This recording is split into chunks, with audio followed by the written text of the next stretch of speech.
Dice, y yo mismo en el año primero de Darío el Medo estuve para animarlo y fortalecerlo. Y ahora yo te mostraré la verdad. He aquí, aún habrá 3 reyes en Persia, y el cuarto se hará grandes riquezas más que todos ellos. Al hacerse fuerte con sus riquezas, levantará a todos contra el reino de Grecia. Se levantará luego un rey valiente, el cual dominará con gran poder y hará su voluntad. Pero cuando se haya levantado su reino, será quebrantado y repartido hacia los 4 vientos del cielo.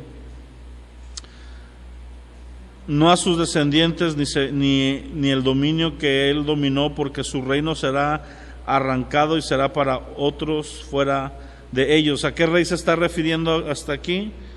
Otra vez vemos una mención de Alejandro Magno, cómo Alejandro Magno arrasó, se levantó, conquistó, y cuando él muere, él no hereda el reinado, no tiene a quien heredarlo, no tiene descendientes. Recordemos que lo toman 4 de sus terratenientes o de sus generales, del cual se va a levantar la dinastía que vamos a ver ahorita, precisamente de Antíoco IV Epifanes, que es de los seleucitas. Dice, pero cuando se haya levantado el reino quebrantado y repartido del cielo hacia los 4 vientos del cielo, no a sus descendientes ni según el dominio con el que él dominó, porque su reino será arrancado y será para otros fuera de ellos, será fuerte el rey del sur, mas uno de sus príncipes será más fuerte que él, se hará grande y poderoso y su dominio será grande. Al cabo de años harán alianza y la hija del rey del sur vendrá al rey del norte para hacer paz. Pero ella no podrá retener la fuerza de su brazo, ni permanecerá él ni su brazo, porque será entregada ella y los que la habían traído, asimismo su hijo y los que estaban de parte de ella en aquel tiempo. Pero un renuevo de sus raíces se levantará sobre su trono y vendrá con ejército contra el rey del norte. Entrarán en la fortaleza y harán en ellos su arbitrio y predominará. Aún los dioses de ellos, sus imágenes fundidas, sus objetos preciosos de plata y de oro, llevará cautivos a Egipto, y por años se mantendrá contra el rey del norte. Así entrará el reino del rey del sur y volverá a su tierra, mas los hijos de aquel se airarán y reunirán multitud de grandes ejércitos, vendrán apresuradamente e inundará, y pasará delante, y luego volverá y llevará la guerra hasta su fortaleza. Por lo cual se enfurecerá el rey del sur, saldrá y peleará contra el rey del norte y pondrá en campaña multitud grande, y toda aquella multitud será entregada en su mano. Al llevarse él la multitud se elevará su corazón, derribará a muchos millares, mas no prevalecerá. El rey del norte volverá a poner en campaña una multitud mayor que la primera, y al cabo de algunos años vendrá apresuradamente con gran ejército y muchas riquezas. En aquellos tiempos se levantarán muchos contra el rey del sur, hombres turbulentos de tu pueblo se levantarán para cumplir la visión, pero ellos caerán. Vendrán pues el rey del norte y levantarán baluartes, tomará la ciudad fuerte, y las fuerzas del sur no podrán sostenerse, ni sus propias escogidas, porque no habrá fuerzas para resistir. El que vendrá contra él hará de su voluntad, y no habrá quien se le pueda enfrentar. Estará en la tierra gloriosa, la cual será consumida en su poder.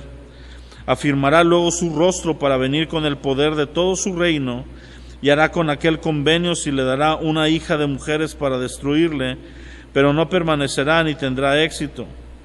Volverá después su rostro a las costas y tomará muchas más. Un príncipe más hará cesar su afrenta y hará volver sobre él su oprobio. Luego volverá su rostro a las fortalezas de su tierra, mas tropezará y caerá, no será hallado, y se levantará en lugar uno que hará pasar un cobrador de tributos por la gloria del reino, pero en pocos días será quebrantado, aunque no en ira ni en batalla. Le sucederá que en su lugar un hombre despreciable, el cual no dará honra del reino, pero vendrá sin aviso y tomará el reino con halagos. Las fuerzas enemigas serán barridas delante de él como inundación de aguas, serán todos destruidos junto con el príncipe del pacto. Después del pacto con él engañará y subirá y saldrá vencedor con poca gente. Estando la provincia en paz y en abundancia, entrará y hará lo que no hicieron sus padres ni los padres de sus padres. Botín de despojo y riquezas repartirá a sus soldados, y contra las fortalezas tomará sus designios, y esto por un tiempo. Despertará sus fuerzas y su ardor contra el rey del sur con un gran ejército, y el rey del sur se empeñará en la guerra con grande y muy fuerte ejército, mas no prevalecerá porque le harán traición. Aún los que coman de sus manjares les quebrantarán, y su ejército será destruido y caerán muchos muertos. El corazón de estos dos reyes será para hacer el mal, y en una misma mesa hablarán mentira, mas no servirá de nada porque el plazo aún no habrá llegado. Volverá a su tierra con gran riqueza y su corazón será contra el pacto santo. Hará su voluntad y volverá a su tierra, y al tiempo señalado volverá al sur, mas no será la postrera venida como la primera, porque vendrán contra él naves de Quitim, se le contristará y volverá y se enojará contra el pacto santo y hará según su voluntad. Volverá pues y se entenderá con los que abandonen el santo pacto, y se levantará su parte tropas que profanarán el santuario y harán la fortaleza, quitarán el continuo sacrificio y pondrán la abominación desoladora. Esto ya lo vimos en Daniel. Estás dando un panorama de nuevo sobre Antíoco. Con lisonjas seducirá a los violadores del pacto, mas el pueblo que conoce a su Dios se esforzará y actuará. Los sabios del pueblo instruirán a muchos, y por algunos días caerán a espada y a fuego en cautividad y despojo, y en su caída serán ayudados de pequeño socorro, y muchos se juntarán a ellos con lisonjas. También algunos de los sabios caerán para ser depurados y limpiados y emblanquecidos hasta el tiempo determinado, porque aún para esto hay plazo. Si quieres subraya esa parte. Y el rey hará su voluntad, se ensoberbecerá o se llenará de soberbia, se engrandecerá sobre todo Dios, y contra el Dios de los dioses hablará maravillas y prosperará hasta que sea consumada la ira, porque lo determinado se cumplirá. Del Dios de sus padres no hará caso, ni del amor de las mujeres, ni respetará a Dios alguno, porque sobre todos ellos se engrandecerá. Mas honrará en su lugar al Dios de las fortalezas, Dios que sus padres no conocieron. Lo honrará con oro y plata, con piedras preciosas y con gran precio. Con un Dios ajeno se hará de fortalezas más inexpugnables, y colmará de honores a los que le reconozcan. Por precio repartirá la tierra, pero al cabo del tiempo el rey del sur contenderá con él, y el rey del norte se levantará contra él como una tempestad, con carros y gente a caballo. Muchas naves entrarán por tierras, e inundará y pasará, y entrará a la tierra gloriosa. Muchas provincias caerán, mas éstas escaparán de su mano: Edom y Moab, y la mayoría de los hijos de Amón. Extenderá su mano contra las tierras, y no escapará el país de Egipto, y se apoderarán los tesoros de oro y plata y de todas las cosas preciosas de Egipto, y de los de Libia y de Etiopía les seguirán. Pero noticias del oriente y del norte lo atemorizarán, y saldrá con gran ira para destruir y matar a muchos, y plantará las tiendas de su palacio entre los mares y el monte glorioso y santo, mas llegará a su fin y no tendrá quien le ayude. Ok, como les decía, este es un resumen una vez más, otra profecía que tiene que ver con lo mismo. Básicamente vemos lo que ya habíamos visto, el reinado de Antíoco IV Epifanes. ¿Se acuerdan que hablamos de él? Seleuces es de esa línea donde se va a levantar de este mismo reinado, vamos a decirlo, Antíoco, que Antíoco viene a ser Antíoco IV, o sea, hubo 3 Antíocos antes de él, hubo 3 personajes prominentes. Él hereda toda esta parte, y cuando él hereda, él entra en el tema histórico. Él no lo vemos en la Biblia, porque todas estas profecías son para Daniel en el tiempo intermedio, en lo que iban a regresar a Jerusalén y todo lo de las 70 semanas, pero lo vemos históricamente. Y les comento también, si quieren leer histórico, no es inspirado por Dios, soy muy claro en esto para que no agarren monte, pero Primera y Segunda de Macabeos son relatos históricos de esa época. No, del reinado de Antíoco, pero es una narración judía, es historia, pero desde el lado de los judíos que le resistieron por medio de lo que fue la revolución judía de los celotes con Z, celotes.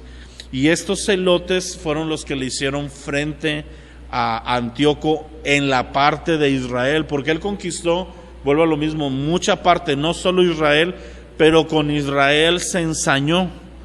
Y es ahí donde vamos a ver cómo todo lo que él hizo es usado por la profecía para anunciar un paralelismo de lo que también iba a ser o va a ser el anticristo, y de lo que también otros gobiernos han cumplido casi a su cabal movimiento, lo que son muchos de los reinados de los César, mucho de lo que hizo Hitler, toda esta persecución contra el pueblo de Dios, que en su momento vemos cómo hay un ensañamiento, vemos también, les decía, cómo el reinado o la parte climática de Antíoco contra Israel coincide numéricamente en la persecución del holocausto de Hitler contra los judíos. Vemos muchas sombras de eventos que podemos llamarles proféticos, parciales, porque la profecía completa es cuando ya venga el anticristo. Pero un error que podemos cometer es querer ver todo exactamente igual, todo lo que hizo Antíoco igual en el anticristo, y no, son sombras, son figuras, igual que los sacrificios de los animales eran una sombra de Jesús, pero no eran exactamente igual, no era un cordero, es un cordero metafóricamente, ¿verdad? ¿Por qué? Porque habla de la pureza, habla de la perfección, Juan habla de él como el cordero de Dios que quita el pecado del mundo, pero es una profecía en aspectos. ¿Ok? Por ejemplo, ¿han leído el relato de Éxodo cuando están cayendo muertos y Dios le dice a Moisés que se haga una serpiente de bronce, y con esa serpiente, cuando la vea el pueblo de Israel, van a quedar sanados? ¿Han visto ese relato? Ese relato es una sombra y figura de Cristo. Ahora, Cristo no es una serpiente. ¿A quién asociamos con la serpiente? A Satanás. Pero en este caso en específico, mismo Jesús habló de sí mismo diciendo: semejante a la serpiente de bronce en los tiempos de Moisés es el Hijo del Hombre cuando sea levantado, y todos lo miren tendrán salvación. ¿En qué aspecto era parecido? En que iba a ser levantado y la gente iba a poner su fe al ver a Cristo, y ahí obtiene salvación. No es semejante ni en el bronce, no es semejante en los aspectos de la serpiente, ni en toda la parafernalia alrededor. Pues lo que pasa es que en ese entonces realmente las serpientes ellos estaban siendo atacados por serpientes. Y la instrucción que le dio Dios a Moisés fue: hazte una serpiente de bronce, simulando estas serpientes que los están atacando, para que haya ahí. ¿Podemos meterle muchas metafóricas y podemos meterle muchos simbolismos? Sí. Puede ser que es un simbolismo de cómo el diablo está acechando y es la serpiente antigua, el simbolismo del pecado. Pero es eso, simbología. La parte que tenemos que tomar es la que la Biblia habla claramente. Y la parte que habla claramente es cuando Jesús dice: semejante a esa situación, a lo de la serpiente, va a ser cuando el Hijo del Hombre sea levantado. Atraerá muchos así, y aquellos que lo vean tendrán salvación. Y se estaba refiriendo ni más ni menos que a la crucifixión.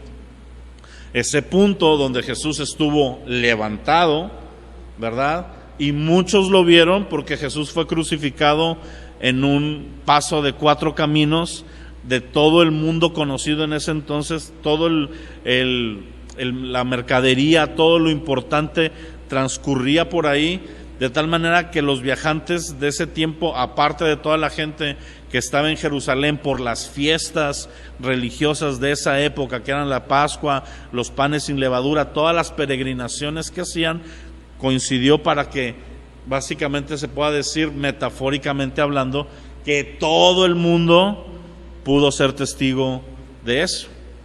Cuando hablamos de todo el mundo, estamos haciendo uso de un recurso literario que es una hipérbole. No significa literal toda la gente que estaba viva, sino un compendio general de todos los que están. Entonces, las partes que son bien interesantes, que como decía Chuy, ya lo leímos en Tesalonicenses, están en Apocalipsis 12, están en Daniel 9 mismo, y aquí lo volvemos a ver. Va a ser la parte, quiero resaltar, a partir del 31. Puede haber más, pero quiero retocar estas partes. Dice: y se levantará de su parte tropas que profanarán el santuario, la fortaleza, y quitará el continuo sacrificio, y pondrán la abominación desoladora. Esto tiene mención tanto en Daniel 9, Mateo 24 y Marcos 13, si lo quieres apuntar ahí. Cuando esto está hablando, cuando lo hizo Antíoco, fue esta parte que les hablé, que conocemos, entró, profanó lo que es el santuario, y el lugar santo lo profanó expresamente, ¿verdad? Con esta quema del puerco, del animal inmundo para el judío, pero también detuvo el sacrificio. ¿Cuál sacrificio? Cuando habla de que detuvo el continuo sacrificio, ¿a qué sacrificio se refiere?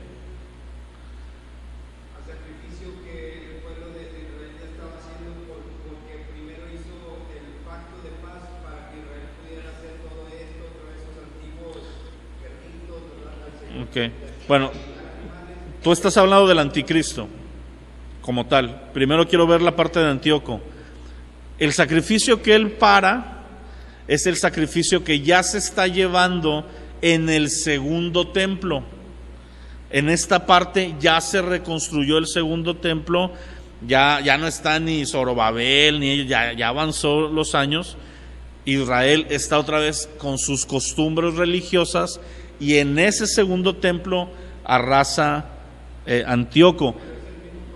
Es el mismo panorama. Ahora, en el anticristo ya no es el segundo templo, es el tercer templo, que va a ser construido bajo ese pacto de paz, pacto de falsa paz. Acuérdense, lo vuelvo a mencionar, yo sé que puede sonar muy repetitivo pero es bien importante recordar esto. Esta parte del pacto de la falsa paz es el tiempo, el lapso de lo que es la última semana de la profecía de Daniel, la que falta de ver. El sexto sello de Apocalipsis, no te me apresures porque vamos a ver Apocalipsis después. El sexto sello de Apocalipsis es el anticristo. Su aparición global, todavía no su gobierno, su manifestación, su aparecer entre las naciones, y narra rápidamente.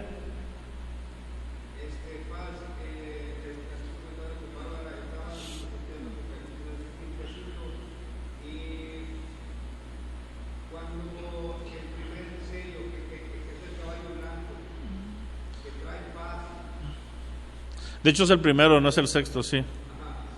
Es el que sale venciendo para vencer.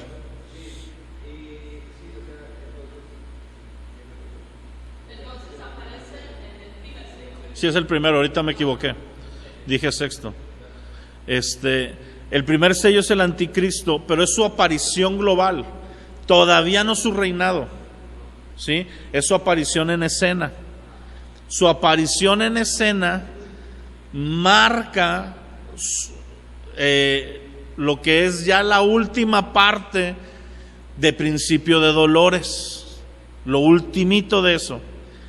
Y cuando ya toma rol de gobierno, empiezan los 7 días o 7 años de la última semana de la profecía de Daniel, que es todo el relato de Apocalipsis.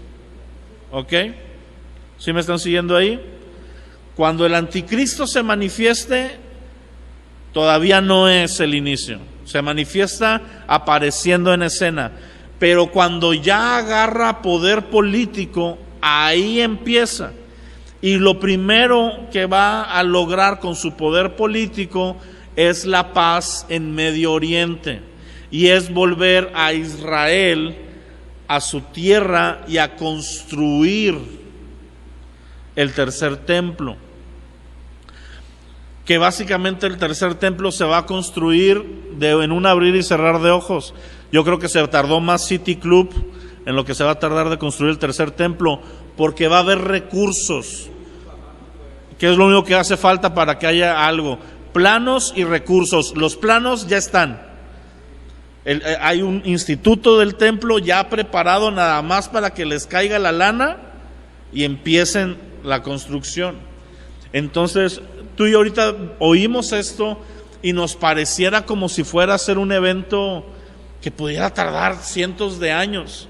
Yo te aseguro que a lo mejor en un lapso de un año, año y medio se construye el templo. Ya no se ocupa, ya no es como antes, cosiendo ladrillos, ¿verdad? Poniéndolos, apilándolos uno a otro. Ahorita ya hay maquinaria, hay recursos, hay dinero, hay tecnología, todo para que esto se levante rápidamente. Y entonces ahí, cuando ya empieza a reinar, a gobernar el anticristo, comienzan a contar los 7 años. Esos 7 años que habla Apocalipsis como 2 tiempos, un tiempo y la mitad de otro tiempo, 3.5, y otro periodo igualito, otros 3.5. ¿Qué ocurre a la mitad? A la mitad ocurre que se quita la máscara el anticristo, se da a conocer, traiciona a Israel, y es esta parte que estamos leyendo, donde hace cesar o hace parar el continuo sacrificio y pondrá la abominación desoladora. Repito, ¿qué puede ser la abominación desoladora? Muchas cosas, pero es algo, puede ser la imagen, puede ser el hecho, simplemente el hecho de que Él se siente en el trono y diga, yo soy Dios, eso ya es una abominación. Entonces, Él va a hacer eso, Él va a tomar desde ahí un poder ahora político y religioso. Acuérdate que Él comienza como una figura meramente política de una región. Después añade el poder religioso y después añade el poder militar global.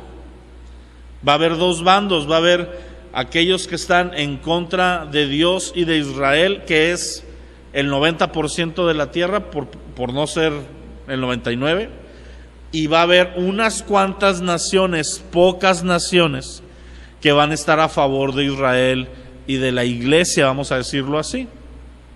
Pero es una ahora sí que parece contradicción, pero es una gran minoría, porque son demasiado poquitos. Suena otra vez a contradicción. Muy, muy poquitos los que van a estar de este lado, pero sí va a haber algunos. Ahora, versículo 32, con lisonjas seducirá a los violadores del pacto, mas el pueblo que conoce a su Dios se esforzará y actuará. Esa parte de lisonjas habla de esa parte de engañador, que dice que con mentiras, otra parte de las profecías dice que con una lengua salamera, ¿verdad? Engaños, va a engañar a quienes, aquí lo resume muy padre, a los violadores del pacto, es decir, todos aquellos que no quieren nada con Dios. Pero dice aquí, el pueblo que conoce a su Dios se esforzará y actuará.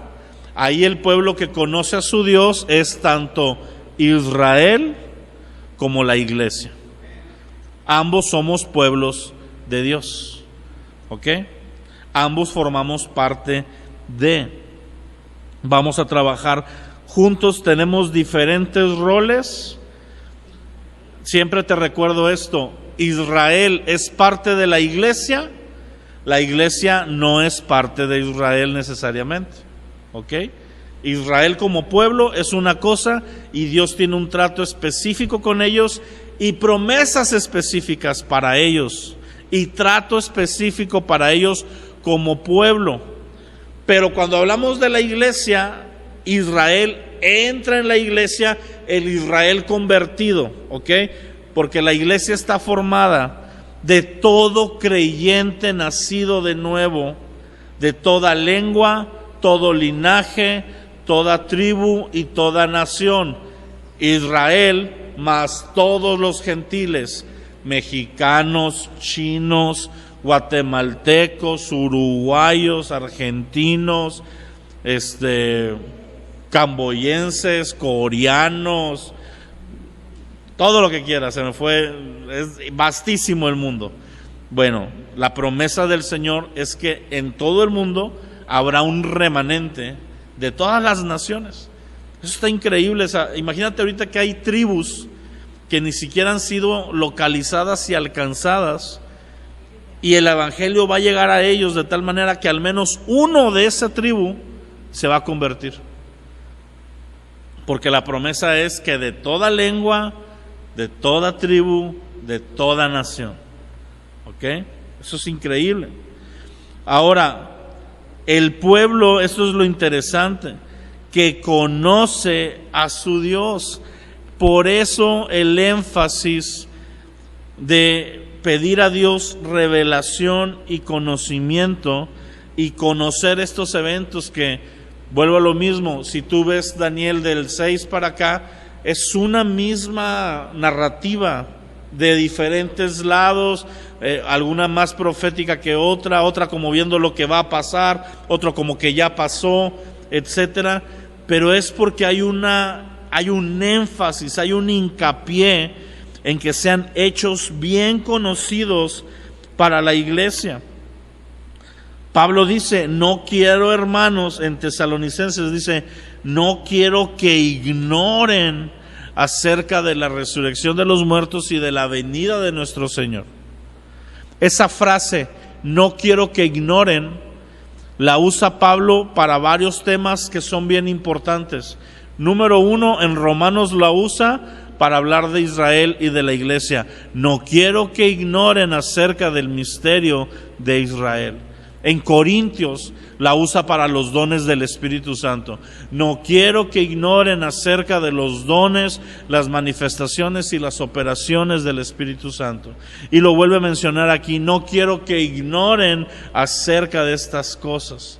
Así que, curiosamente, en lo que la iglesia moderna es más ignorante, es en el mover del Espíritu Santo, en Israel y en los últimos tiempos. Nada más como dato curioso, ¿no? Ahora, dice, en su caída serán ayudados de un pequeño socorro, muchos se juntarán a ellos con lisonjas, también algunos de los sabios caerán para ser depurados y limpiados, emblanquecidos hasta el tiempo determinado, porque aún para esto hay plazo. Esa es la parte que quiero rescatar, aún para esto hay plazos. Qué importante es saber los tiempos, porque si tú eres una persona estudiada en los tiempos, aunque tú no puedas decir el momento, el día, la hora y el minuto en el que viene Cristo, porque eso nadie lo sabe, sí sabes un tiempo aproximado. ¿Sí me entiendes? Si tú oyes que son 7 años, que el fin del anticristo son 7 años después de su inicio, pues cuando vayas en el año 6, ¿qué crees? Ya falta un año. que sabemos que estos años pueden desfasarse por días o por meses, no estamos hablando de un año cronológico exacto.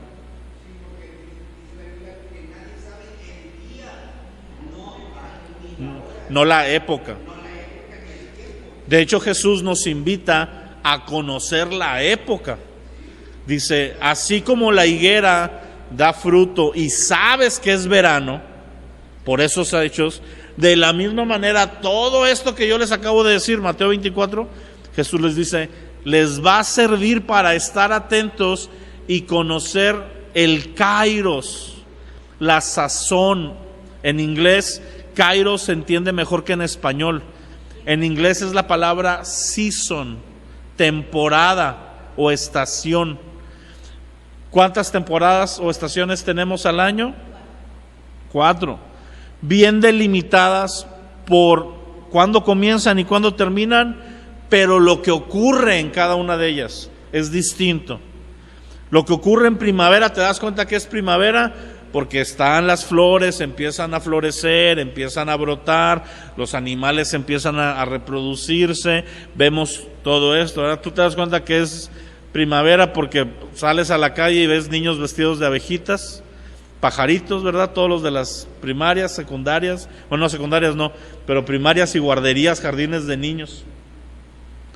Luego ves el verano, pues es el calor, ¿verdad? Ya no es el calor de la primavera, ya es un calor más intenso, ¿verdad? Y luego el otoño ya se empieza a secar, cambia este calor, empiezan a marchitarse las hojas para venir ahora sí en invierno a concluir de morir ese año, mueren las hojas que quedan para renacer en primavera y comenzar de nuevo todo el ciclo. Bueno, kairos significa eso, un tiempo específico donde van a ocurrir cosas que no ocurren en otros tiempos. Y los acontecimientos del fin de los tiempos es un kairos bien específico, y me gusta usar esta frase, es el kairos final, al menos para lo que conocemos, donde ya va a culminar todo. Entonces, como dice Chuy, nadie sabe el día y la hora, nadie puede decir 19 de julio a las 9 de la mañana, el día que yo nací y a la hora que nací, ¿no? Nadie puede decir eso. Pero cuando ves que empieza a reinar el anticristo y dices, a ver, ¿cuándo empezó? ¿Cuándo empezó su gobierno? No, pues en este año 2050. Pues ya sabes que para el 2057 tentativamente es el fin. ¿Sí me explico? No en el 2051, no en el 2052, calculas y dices, para esta época. Mande, Chuy.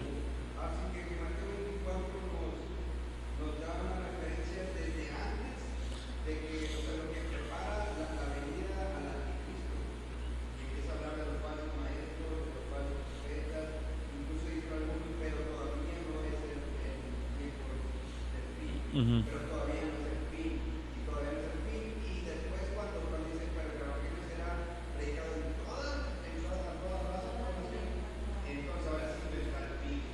Uh-huh. Sí, Mateo 24 se le conoce teológicamente como un apocalipsis sintético o resumido. Vienen básicamente en una resumen, sin entrar en detalle de las plagas, de los muertos, de todas estas cosas, pero cómo va a desarrollarse. ¿Por qué? Porque viene también, y entonces va a haber una persecución como ninguna antes, una tribulación como no ha habido y como no habrá.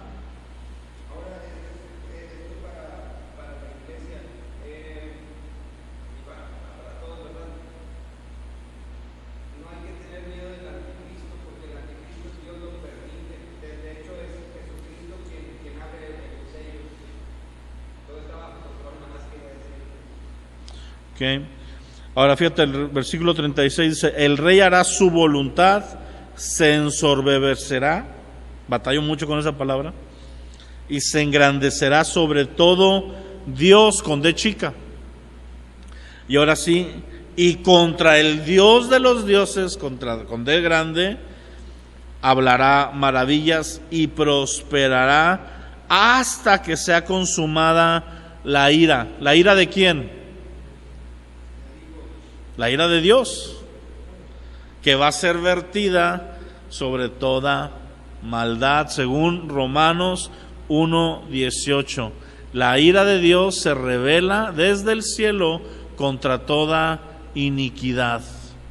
Va a ser revelada. Llega un punto donde culmina la ira de Dios, donde dice Dios, hasta aquí y ya. Pero hasta ese tiempo va a prosperar el anticristo. Volvemos a lo mismo. Para los que sabemos la historia, que lo estamos leyendo, que lo estamos estudiando, no nos va a sorprender, pero mucha de la gente que va a ser engañada, mucha de la gente que va a ser llevada, es porque van a ver un reino próspero y van a decir, si este no fuera Dios como dice serlo, no podría prosperar. Y ese es el peligro de poner nuestra fe en cosas que la Biblia no marca como exitosas, pero es el sistema del mundo lo que nos marca exitoso. Dinero, bienes, prosperidad, milagros, señales. Yo soy un amante de los milagros. A mí me encantan las historias de avivamiento. Yo oro, Señor, haz milagros en medio nuestro. Yo creo en un Dios que sigue haciendo milagros, y yo creo que cuando la iglesia esté perseguida en la gran persecución, vamos a ver movimientos angelicales, vamos a ver multiplicación de comida. Los enfermos que estén enfermos en ese entonces, que Dios determine que sigan vivos, van a sanarse de manera sobrenatural, porque no va a haber medicinas. Operaciones van a ocurrir de la nada, ¿me explico? O más que ocurrir, no se van a necesitar operaciones para que gente sea sanada de cosas que Dios va a sanar a unos, y a otros les va a permitir morir y pasar con Él a la gloria. Pero el anticristo va a desarrollar toda una estrategia de señales y milagros. El falso profeta que habla como el dragón, pero no es el dragón, hace caer fuego del cielo y convoca a las naciones para que adoren al anticristo. Entonces ese es el problema de hoy como cristianos. Y tú tal vez me oyes a mí y pareciera tan lejano y tan ilógico que ocurriera, pero en serio, hace menos de un mes, un cuate, no voy a ahondar tanto en los detalles, pero un hombre que tiene un canal de YouTube, que por años, yo creo que unos 10 años, fácil, se ha dedicado a hacer apologética. Apologética es la defensa de las Escrituras ante la ciencia y ante falsas religiones. Se llama Santiago, Santi. Y este cuate, Santiago, por años, ¿verdad?, enseñando la palabra, haciendo estudios, preparado, se acaba de declarar hace menos de un mes abiertamente que abandona el cristianismo para volverse católico. Yo digo, somecha. Los había oído de allá para acá, pero de aquí para allá casi no. Sí los hay, pero casi no. ¿Y sabes cuál es uno de los puntos principales que él dice que tocaron su corazón? Lo que se le llama dentro del catolicismo milagros eucarísticos. ¿Qué son los milagros eucarísticos? Son milagros. ¿Qué significa milagro? Una alteración de lo natural. Eso es un milagro, eso es en su definición. Puede ser falso, puede ser de Dios, pero es algo que cambia lo natural o lo normal. El milagro eucarístico es algo que ocurre dentro de la fe católica a la hora de compartir lo que es la Eucaristía, que es la hostia. Contrario a los cristianos como nosotros, cuando compartimos la cena del Señor, sabemos por la Escritura que es un simbolismo de un simbolismo. Nosotros ahorita estamos haciendo un simbolismo de un simbolismo. ¿Sí sabías eso, verdad? porque no estamos partiendo pan ni vino, estamos partiendo un similar al pan y jugo de uva como similar al vino. No tiene nada de malo porque es un simbolismo.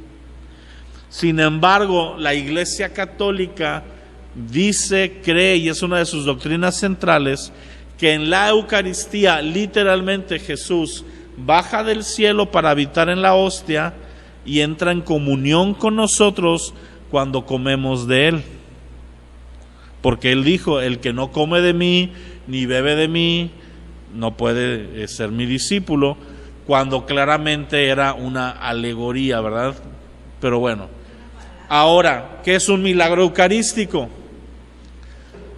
Manifestaciones, por ejemplo, de una hostia que sangra. Y tú y yo lo vemos como cristianos, ¿y qué decimos de ese milagro? Si tú lo ves aquí ocurrir, ¿qué crees de eso? Es del diablo, así, sin pelos en la lengua. No dices, pues pudiera, no, es falso. Es un hecho que es algo que está para crear confusión y desviar la atención a Cristo, porque en nada es glorificado Cristo porque una hostia sangre. Cuando una persona se sana de una enfermedad y le da la gloria a Dios, Dios es glorificado y ocurrió un milagro. Pero esto no tiene nada que ver. Ahora, Santiago los estudió y el problema que yo digo es este. Yo no digo que sean falsos, ocurren, pero no son de Dios. Esa es la cuestión, ¿sí me entiendes? Cuando hablamos de falso milagro, no es de un milagro actuado o de un milagro de mentiras falsificado. Hay veces que sí, también cristianos lo hacen, traen gente que no está enferma y dicen que se sanó, también ocurre. Pero a lo que voy es, si viene ahorita un ángel y te enseña una hostia sangrando, yo espero de ti como creyente que ha pasado por ciertos estudios conmigo, que puedas decir, aunque se vea muy bonito y se me ponga la piel de gallina y sienta bien bonito, sé que no es de Dios. ¿Sí me explico? Ahora, lo que me asombra es que no fue engañado una persona que llegó de la Iglesia Católica hace un mes y vio el milagro y se regresó. No. Fue un maestro de la palabra, fue una persona que se dedica a estudiar la Escritura, fue una persona que profesó públicamente la fe cristiana por años. Ese hombre cayó en lo que le llamamos una apostasía. Yo no tengo el salvómetro y yo no sé si es una apostasía definitiva o parcial. Es decir, no sé la profundidad de él. Mi oración para con él es que proceda al arrepentimiento. Ojalá y se arrepintiera. No hemos terminado de ver la historia, pero si persiste en eso, hasta ahí llegó. ¿Sí me entiendes? No, de que hay todos los de Hillsong, ¿verdad?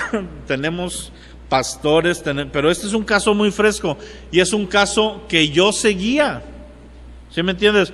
De repente a mí me mandó mi sobrino el video. ¿Cómo ves este vato? Eso fue lo que me mandó. Y lo veo y digo, wow. O sea, está aquí. No es que van a apostatar, no. Ya está. Y ¿sabes qué es lo peor? Que con él se están yendo un chorro de gente bajo una bandera de inclusión. Versículo 37, del Dios de sus padres no hará caso. Este versículo muchos lo usan para decir que el anticristo puede que sea judío. Es una posibilidad. No podemos establecer una doctrina de un versículo, mucho menos de un versículo profético. También dice que va a ser homosexual porque dice que ni del amor de las mujeres hará caso ni respetará a Dios alguno, porque sobre todo se engrandecerá. Entonces,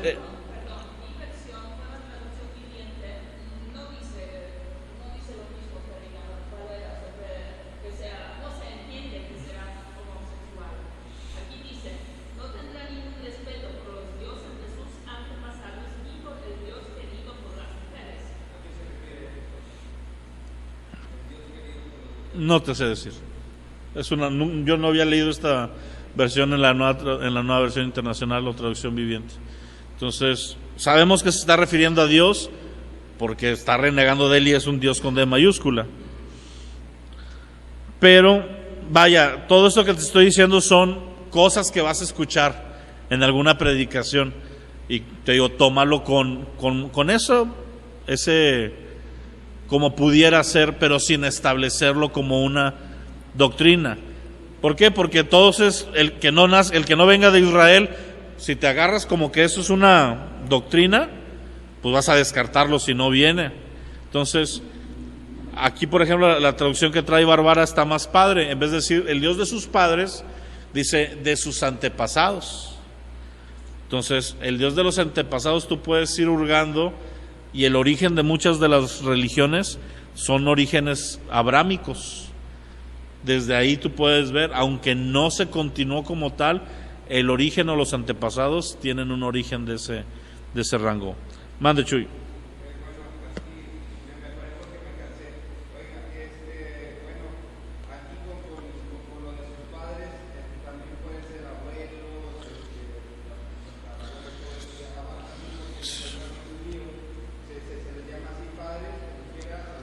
Sí, básicamente es antepasados o ancestros.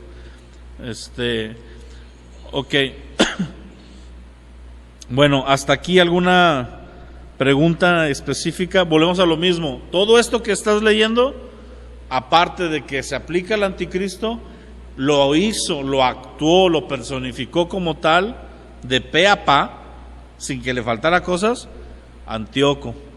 Por eso Antíoco en la historia es el personaje más parecido o con más similitud al anticristo. Por eso nos conviene estudiar históricamente a ese personaje, porque vas a ver similitudes. No es el anticristo y no fue el anticristo, porque solo va a haber un anticristo. Hay anticristos, ¿verdad? Como lo fue Hitler, Nerón, Tito Vespasiano, etcétera. Pero el personaje bíblico de el anticristo solo es uno, que va a cumplir todas las cosas que están más especificadas todavía en Tesalonicenses, Apocalipsis, Daniel 9, Daniel 11, todo lo que hemos leído.